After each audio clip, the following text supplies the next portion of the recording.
राधे राधे। जय श्री कृष्णा। आज मैं जो आपको कहानी सुना रही हूँ वो श्री कृष्ण भगवान की पत्नी सत्यभामा के घमंड के बारे में है। तो आप इसको सुनकर बहुत ही अच्छी सीख ले सकते हैं। हम सभी के लिए एक शिक्षा है, ये सीख है कि हमें किसी भी चीज़ का घमंड नहीं करना चाहिए। तो शुरू करते हैं। सत्यभामा कृष्ण की दूसरी पत्नी थी। वो एक बहुत ही घमंडी स्त्री थी। उसका ये मानना था कि वो सबसे सुंदर और सबसे अमीर स्त्री है, क्योंकि उसके पिता एक बहुत ही धनवान व्यक्ति थे। तो सत्यभामा जितने और जो रत्न और आभूषण और संपत्ति चाहती थी वो सब उसके पास थे। स्वाभाविक रूप से घमंड उसकी एक बहुत बड़ी समस्या थी। एक बार कृष्ण के जन्म दिवस के अवसर पर सत्यभामा ने सोचा कि वो सबको दिखाएगी कि वो कृष्ण को कितना चाहती है, कितना प्यार करती है। तो उसने तय किया कि वो कृष्ण के वजन जितना सोना शहर के लोगों में बांटेगी। इसे तुलाभार कहते हैं। ये मंदिर में होता है।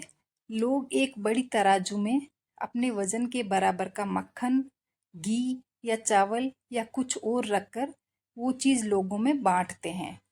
चावल, नमक, दाल या सोना या वो कुछ भी जो देना चाहे दे सकते हैं। ये प्राचीन परंपरा हमारी संस्कृति का एक हिस्सा है। सत्यभामा ने तुलाभार की व्यवस्था की। लोग बहुत प्रभावित हुए, पर कृष्ण पर इन बातों का कोई असर नहीं हुआ। वे जाकर तराजू के एक पलड़े पर बैठ गए। सत्यभामा जानती थी कि उनका वजन लगभग कितना है और उसने उतने सोना की व्यवस्था कर रखी थी।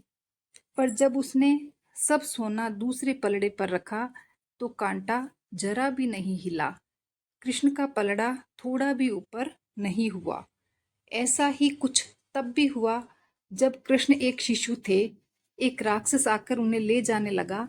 तब कृष्ण ने अपना वजन इतना बढ़ा लिया कि राक्षस वहीं गिर पड़ा और कृष्ण ने उसके ऊपर बैठकर उसे कुचलकर मार डाला। क्रिया योग में एक ऐसा तरीका है जिससे कोई योगी अपना वजन बढ़ा या घटा सकता है। ऐसी बहुत सी कहानियां हैं कि ऐसे योगी भी थे जो पहाड़ की तरह भारी हो जाते थे। तो इस बार भी कृष्ण ने अपना वजन बढ़ाकर तराजू में बैठ गए। सत्यभामा ने उतना सोना दूसरे पलड़े पर रख दिया था जितना उसके हिसाब से कृष्ण के वजन के बराबर था, पर कुछ भी नहीं हुआ। तब तक शहर के सभी लोग ये घटना देखने के लिए आ गए थे। तब उसने अपने नौकरों से वो भी सभी गहने मंगवाए जो उसके पास थे। एक के बाद एक वो गहने डालती जा रही थी और सोच रही थी कि काम हो जाएगा, पर कुछ नहीं हुआ। तब उसने वो सब कुछ भी रख दिया जो उसके पास था, पर पलड़ा जरा भी नहीं हिला। वो रोने लगी क्योंकि ये सब उसके लिए बहुत शर्मनाक था।